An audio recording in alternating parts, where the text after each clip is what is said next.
Sir video टाकला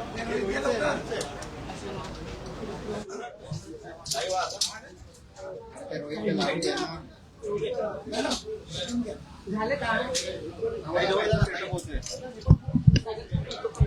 sir काही हे काढणार ही वायर कोणाची काढा जी वायर काढते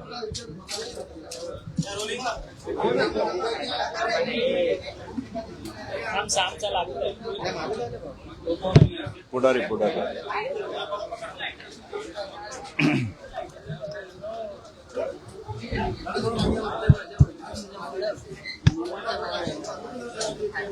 ते खालून घेऊ आजीकडे या ना आजी एक धर तू आणि एक धर तीन करू सुरुवात. हे रोल का लाईव्ह आहे ठीक आहे. गेल्या काही दिवसापासून राष्ट्रवादी काँग्रेस पक्ष आणि राष्ट्रवादी काँग्रेस पक्षातील नेत्याला बदनाम करण्यासाठी तुतारी गटाकडनं सातत्यानं प्रयत्न केला जातोय. तुतारी गटाचं जेवढं स्वतःच्या पक्षावर लक्ष नाही तेवढं लक्ष हे आमच्या पक्षावरती आणि आमच्या पक्षातल्या नेत्यावरती आहे. सातत्यानं राष्ट्रवादी काँग्रेस पक्षामध्ये फूट कशी पडेल, राष्ट्रवादी काँग्रेस पक्ष बदनाम कसा होईल यासाठी प्रयत्न त्या ठिकाणी केला जातोय.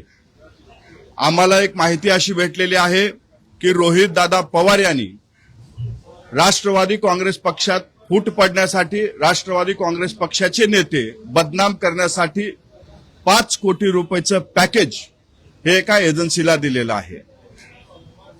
पक्षातील पदाधिकाऱ्याला पगार देऊन त्या ठिकाणी राष्ट्रवादी काँग्रेस पक्षावरती खोटा आरोप करण्यासाठी त्यांनी त्या ठिकाणी नेमणुका केलेल्या आहेत. त्यांच्या पक्षाचे पदाधिकारी सातत्यानं राष्ट्रवादी काँग्रेस पक्षाला बदनाम करण्याचं काम हे त्या ठिकाणी करत आहेत. राष्ट्रवादीमध्ये कशी फूट पडेल, राष्ट्रवादीमध्ये कसे भांडणं लागतील यासाठी सातत्यानं प्रयत्न केला जातोय. त्यांच्याच एका प्रवक्त्यांनी पत्रकार परिषद घेऊन म्हणजे मीडियामध्ये अशी एक बातमी सोडली की कॉन्स्टिट्यूशन मधून काही फ्रंटल वगळण्यात आले. त्याच्यामध्ये ओबीसी असेल, सामाजिक न्याय असेल किंवा इतर सेल असतील. अर्धवट माहिती त्यांनी त्या ठिकाणी माध्यमाला त्या ठिकाणी दिलेली आहे. मी आपल्याला आज एक कागद दाखवणार आहे. ज्या पक्षाची जी घटना आहे त्या घटनेमध्ये आज नाही पक्ष स्थापन झाल्यापासून फ्रंटलचे 5 विभाग आहेत आणि सेल आपल्याला तसे वाढवता येत आहेत. फ्रंटलमध्ये एक येते फादर बॉडी, दुसरं येतं राष्ट्रवादी महिला काँग्रेस, त्याच्यानंतर युवकची बॉडी आणि त्याच्यानंतर विद्यार्थी आणि सेवा दल हे फ्रंटलचे प्रमुख म्हणून त्या ठिकाणी पक्षाच्या कॉन्स्टिट्यूशन मध्ये असतं. हे मी आज आपल्याला या ठिकाणी दाखवतोय. आणि हाच कागद दाखवून महाराष्ट्राच्या जनतेची दिशाभूल करण्याचं काम हे त्यांनी केलेलं आहे. त्यांनी असं सांगण्यात आलं की सेवा दल, ओबीसी सेल, सामाजिक न्याय, अल्पसंख्याक हे सेल फ्रंटल मधून वगळण्यात आलेले आहेत. हे सेल कधीही फ्रंटलमध्ये नव्हते. ते सेल म्हणून त्या ठिकाणी राष्ट्रवादी काँग्रेस पक्षामध्ये कार्यरत होते. ही आहे 27.1 आर्टिकल मधलं आपलं त्या कॉन्स्टिट्यूशन मध्ये जे निवडणूक आयोगाला दिलेलं पत्र आहे त्याच्यावरची ही माहिती आहे. त्याच्यानंतर तुम्हाला जी माहिती भेटली माध्यमामध्ये आली ती डायरेक्ट 30ची आली. त्याच्यामध्ये 28चा पेपर हा पूर्णपणे वगळण्यात आलेला आहे. ही आहे आमच्या पक्षाच्या कॉन्स्टिट्यूशन मधलं 28.1. त्याच्यामध्ये एससी, एसटी, ओबीसी, मायनॉरिटी, किसान, लोकल बॉडी जितक्या काही सेल आहेत ते ह्या 28 मध्ये ऍड केलेले आहेत आणि त्या निवडणूक आयोगाकडे देण्यात आलेले. हे आजचं नाही तर हे कॉन्स्टिट्यूशन मध्ये ज्या वेळेस पक्ष स्थापन झाला त्यावेळेस पासून यांना सेलचा दर्जा देण्यात आलेला आहे. आणि मी जे आधी आपल्याला सांगितलं महिला, युवक, विद्यार्थी, सेवा दल आणि फादर बॉडी हे फ्रंटलमध्ये मोडले जातात. परंतु जाणीवपूर्वक राष्ट्रवादी काँग्रेस पक्ष कसा अडचणीत येईल, राष्ट्रवादी काँग्रेस पक्षाची कशी बदनामी होईल, राष्ट्रवादी काँग्रेस पक्षाची प्रतिमा कशी मलिन होईल यासाठी सातत्यानं प्रयत्न रोहित दादांच्या टीमकडनं केला जातोय. माझं त्या टीमला एवढंच सांगणं आहे, जितकं लक्ष तुम्ही आमच्या पक्षावरती देताय तितकंच लक्ष तुम्ही तुमच्या आमदारावरती द्या, तुम्ही तितकंच लक्ष तुमच्या खासदारावरती द्या, तितकंच लक्ष तुमच्या संघटनेतल्या पदाधिकाऱ्यावरती द्या, कारण ते तुमच्या पक्षात नाही तर दुसऱ्या पक्षात आहेत. आज तुमचे मोहोळचे आमदार कुठल्या पक्षाच्या नेत्याचं बॅनर लावून त्या ठिकाणी कार्यक्रम घेतात हे तुम्ही पाहावं. सोलापूर जिल्ह्यामधले तुमचे आमदार, तुमचे खासदार कुठल्या पक्षाच्या नेत्याच्या बॅनर खाली काम करतात हे सुद्धा तुम्ही पाहावं आणि मग आमच्या नेत्यावरती बोलावं. आमच्या पक्षातले प्रश्न सोडवण्यासाठी, आमच्या पक्षात जर कुणी चुकला तर त्याला शिक्षा करण्यासाठी सुनेत्रावहिनी पवार या सक्षम आहेत. कुणी आमच्या पक्षामध्ये लुडबुड करू नये एवढीच विनंती आज आपल्या माध्यमातून आज आम्ही करतोय. ह्याच्या पुढे जर राष्ट्रवादी काँग्रेस पक्षावरती टीका टिप्पणी केली तर जशास तसं उत्तर आमच्याकडनं दिलं जाईल. परंतु सातत्यानं रोहित पवार हा आरोप करतात की सुनेत्रा पवार या पक्षाच्या राष्ट्रीय अध्यक्ष आहेतच, परंतु अजित पवार यांच्या निधनानंतर सुनील तटकरे, प्रफुल्ल पटेल यांनी खरं तर कॉन्स्टिट्यूशन मध्ये चेंज मोठ्या प्रमाणात केलेले होते.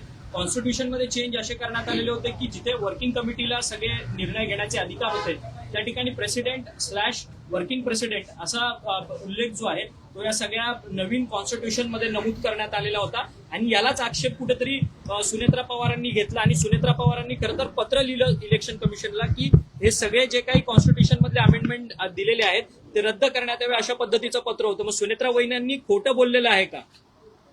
दादाचा निधन झाल्याच्या नंतर दादाच्या पार्थिवाला अग्नी देण्याच्या आधीच काही लोकांकडनं राजकारण त्या ठिकाणी चालू झालं होतं. पक्षामधला काही अंतर्गत निर्णय आहेत ते निर्णय बाहेर सांगून नाही, पूर्णपणे आमच्या पक्षातील नेत्यांनी अजितदादाच्या कुटुंबाच्या ताब्यात कसा पक्ष राहील यासाठी प्रयत्न केलेला आहे. अनेक लोकांनी डावपेच चालू केलेले होते, त्यांचे डावपेच हाणून पाडण्यासाठी अशा पद्धतीचं काही बदल करावे लागले असतील तर केले असतील, परंतु याबाबत वरिष्ठ नेते तुम्हाला योग्यरित्या सांगतील. मी पूर्ण करतो. त्याबाबत वरिष्ठ नेते सांगतील. वहिनी पुढच्या काळामध्ये यावरती आपल्याला ही सांगतील. परंतु आमच्या पक्षामध्ये जर कुणी चुकला तर त्या चुकीला पूर्णपणे शिक्षा करण्याचा अधिकार वहिनीला आहे.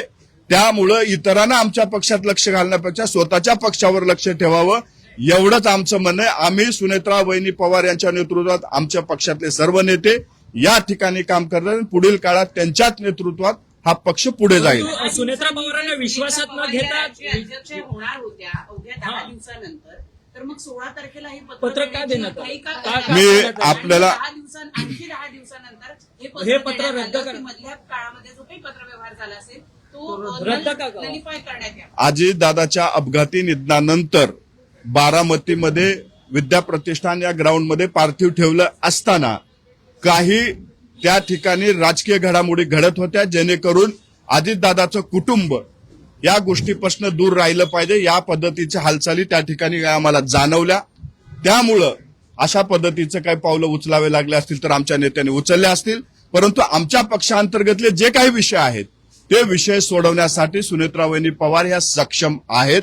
बाकीच्यानं लुडबुड करू नये एवढंच आमचं म्हणणं आहे. म्हणताय लुडबुड करू नये, परंतु राष्ट्रीय अध्यक्षांना अंधारात ठेवून, सुनेत्रा पवारांना अंधारात ठेवून तुमच्या दोन नेत्यांनी हे काम केलंय का? हे तुम्हाला मान्य आहे का? नाही, आमच्या नेत्यांनी काय केलंय, कशासाठी केलंय ते वहिनी पुढे त्यांनी सगळ्या गोष्टी सांगितलेल्या आहेत. वहिनीलाही त्या माहिती आहेत. त्याच्यामुळं आमच्या पक्षांतर्गतला तो विषय आहे. त्याच्यामुळे इतरांनी याच्यामध्ये आपली लुडबुड थांबवावी एवढंच आमचं म्हणणं आहे. परंतु सुनेत्रा पवार घडत असताना राष्ट्रीय अध्यक्ष ऐवजी कार्याध्यक्षाकडे ताकद द्यावी, त्यांच्याकडे सर्वाधिकार द्यावे एवढे तुम्हाला गरज का वाटली? कारण की सगळ्या ज्या वेळेस राष्ट्रीय अध्यक्ष म्हणून अजितदादा होते, अजितदादाच्या निधनानंतर काही हालचाली त्या ठिकाणी घडल्या होत्या. पक्ष दादाच्या कुटुंबाच्या ताब्यात राहावा यासाठीचा तो प्रयत्न होता. दादाच्या कुटुंबालाच त्या ठिकाणी आमच्या नेत्यांनी राष्ट्रीय अध्यक्ष म्हणून बसवलेलं आहे आणि त्याच्यानंतर जे काही पत्रव्यवहार झालाय तो कुटुंबाच्या ताब्यात पक्ष राहावा यासाठीच झालेला आहे. ही पक्षांतर्गतचा विषय आहे. त्याच्यामुळं आम्ही ह्या सगळ्या गोष्टी बाहेर सांगू शकत नाही. आमच्यावरती अजितदादाचे संस्कार आहेत. त्याच्यामुळं जे काही राजकारण काही लोकांनी चालू केलं होतं त्या राजकारणामध्ये आमचा पक्ष दादांच्या कुटुंबाच्या ताब्यात राहावा यासाठी केलेलं आहे. आणि याबद्दल सविस्तरपणे आमचे ज्येष्ठ नेते बोलतात. परंतु सुनेत्रा राष्ट्रीय अध्यक्ष पदाचे संविधानामध्ये तुमच्या पक्षाची जी घटना आहे त्याच्यामध्ये जो बदल करण्यात आला तुमचं संविधान असं सांगतं की त्याच्यासाठी राष्ट्रीय कार्यकारिणी होणं अपेक्षित. राष्ट्रीय कार्यकारिणी झाली ना असं मग या ठिकाणच्या सहीचं पत्र मुळात पहिला प्रश्न तर या सह्या त्यांच्या आहेत की नाही? बघा, निवडणूक आयोगाचा आणि पक्षाच्या कॉन्स्टिट्यूशन मध्ये असा नियम आहे की जर अपघाती एखादी व्यक्तीचा अपघाती किंवा पक्षामध्ये इमर्जन्सी आलं तर पक्षाकडून जो सेकंड फळीचा नेता असतो त्याच्याकडे ते अधिकार दिले जातात किंवा ते बाय डिफॉल्ट तसा कॉन्स्टिट्यूशन नुसार जात असतात. ते जनरल मी तेच सांगतोय. परंतु आमच्या पक्षामध्ये कार्याध्यक्ष या नाव राष्ट्रीय कार्याध्यक्ष म्हणून प्रफुल्लभाई त्या ठिकाणी काम पाहायचे. या सगळ्यांनी मिळून जनरल सेक्रेटरी तटकरे साहेब पण होते. या सगळ्यांनी मिळून मिटिंग बोलवली आणि मिटिंगच्या नंतर सुनेत्रा वहिनी राष्ट्रीय अध्यक्ष होतील यासाठी पूर्णपणे प्रयत्न केला आणि वहिनी दादाच्या कुटुंबाच्या ताब्यात पक्ष देण्याचं काम केलं. परंतु काही लोकांनी जे काही आमची रणनीती होती त्याला वेगळ्या पद्धतीने दाखवून आमच्या पक्षातल्या नेत्यांना बदनाम करण्याचं काम हे त्यांनी केलेलं आहे. याच्यातच एक प्रश्न आहे की कोणताही तुमच्या पक्षाच्या कॉन्स्टिट्यूशन मध्ये असं देखील आहे की तुम्हाला मॅडमने विचारला तोच प्रश्न आहे की एखादा कॉन्स्टिट्यूशन मध्ये बदल करायचा असेल तर तुम्हाला राष्ट्रीय कार्यकारिणीची बैठक एजीएम बोलावी लागते. स्पेशल एजीएम न बोलवता ही अशी अमेंडमेंट करणं योग्य आहे का? कॉन्स्टिट्यूशन मधलं इमर्जन्सी क्लॉज जर आपण वापरला तर त्याच्यामध्ये अध्यक्षाच्या जर समजा काही घटना घडली तर तसा अधिकार दिलेला आहे. आणि आमच्या नेत्यांनी काय चुकीचं केलेलं आहे त्याच्यामध्ये दादाच्या कुटुंबाच्या ताब्यात पक्ष मिळवून देणं चूक आहे का? दादाच्या आम्हाला वहिनीलाच राष्ट्रीय अध्यक्ष करायचंय हे पहिल्या दिवसापासून आमचे नेते सांगत आलेले आहेत. काही लोक पक्षावर ताबा मिळवण्याचा प्रयत्न त्या ठिकाणी करत होते. ते हाणून पाडण्याचं काम मात्र या नेत्यांनी केलेलं आहे. पुढच्या काळामध्ये सुद्धा आम्ही आमचे नेते सुनेत्रा वहिनीच्या नेतृत्वात काम करतो. त्याला जोडून माझा प्रश्न आहे, जसं तुम्ही म्हटलं की काही लोक पक्ष हायजॅक करायच्या प्रयत्नात होते. दुसरीकडे तुम्हाला अशी भीती होते की जर राष्ट्रीय अध्यक्ष किंवा या सगळ्यात अधिकारी जर कोणी नसेल तर तुमच्यासोबत असलेली माणसं पुन्हा एकदा पवार साहेबांकडे जातील आणि त्यामुळे या घडामोडी तुम्ही बदलल्या आणि लवकरात लवकर जे तो पदवर चेंज. आमच्या पक्षातला एकही पदाधिकारी इतर कुठल्या पक्षात जाणार नाही. अजितदादाच्या नेतृत्वावर विश्वास ठेवून अजितदादाच्या विचारावर काम करणारी लोक आज पक्षामध्ये आहेत. हे सर्व लोक अजितदादांची शिकवण यांच्यावरती आहे. त्याच्यामुळे सुनेत्रा वहिनीच्या पाठीमागं जयदादा पारदादांच्या पाठीमागं कायमस्वरूपी राहतील. कोण काही किती जरी वावड्या उठवल्या तरी आमची लोक दादाच्या कुटुंबाच्या पाठीमागे खंबीरपणे उभे राहतील. आज काही जणांनी पत्रकार परिषद घेऊन तुमच्या पार्टीवर आरोप केलेला आहे की चाकरकरांचे चौधरी जयेंद्र रायगडचे त्यांचे व्यवहार आहेत आणि कंपन्यांचे गैरव्यवहार पद्धतीने केले गेलेले आहेत. तसंच पहिल्यांदाच अनिकेत तटकरे यांच्या संदर्भात सुद्धा अलिगेशन स्वतःला दिसून आलेले आहेत की इथे अनेक कंपन्या त्यांनी केलेल्या आहेत की त्यांचे व्यवहार व्हायचे प्रत्यक्ष उपस्थित. एक तरी बोंधूबाबा खराचं प्रकरण खूप गंभीर आहे. या प्रकरणामध्ये सखोल चौकशी चालू आहे. एसआयटीच्या माध्यमातून महाराष्ट्राच्या मुख्यमंत्र्यांनी त्या ठिकाणी चौकशी लावलेली आहे. याचा तपास चालू असताना त्याच्यावरती अधिकचं बोलणं मला वाटतं कुठेतरी योग्य नाही. आमचं म्हणणं एवढंच आहे, या प्रकरणात कुठल्याही पक्षाचा असेल जर तो दोषी असेल तर त्याच्यावर कारवाई व्हावी.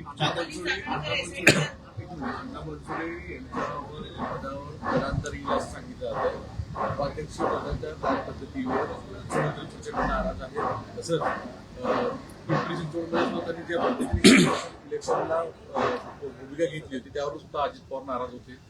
ज्या वेळेस महायुती स्थापन झाली, महायुतीमध्ये जर मतभेद निर्माण झाले असतील किंवा महायुतीमध्ये पक्षांतर्गत जर काही घडामोडी घडत असतील, वादविवाद निर्माण झाले असतील तर त्या ठिकाणी एक कमिटी नेमण्यात आलेली आहे. त्या कमिटी पुढे काय त्यांचं म्हणणं असेल ते मांडत असतात. आम्ही 3 पक्षाचे नेते बसून तो विषय त्या ठिकाणी सोडवतील. मला वाटतंय अशा पद्धतीची कुजबूज कुठेही नाही. जर काही असेल तर त्यावर सुद्धा तोडगा काढतील. राष्ट्रवादी काँग्रेस पक्षाच्या प्रकरणामध्ये रुपाली चाकणकर या एसआयटी चौकशी टाळतायत असं तुम्हाला वाटतंय का?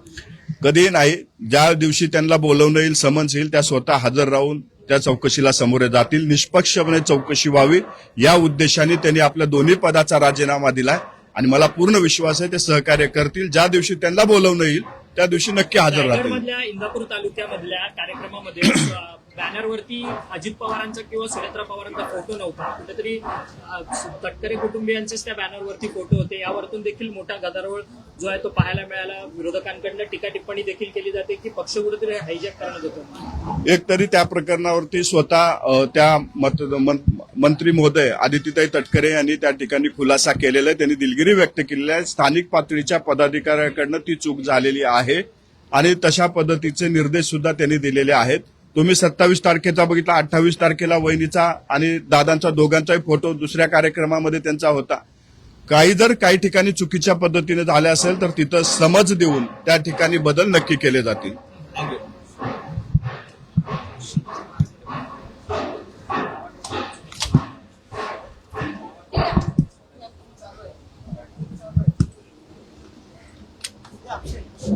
धन्यवाद.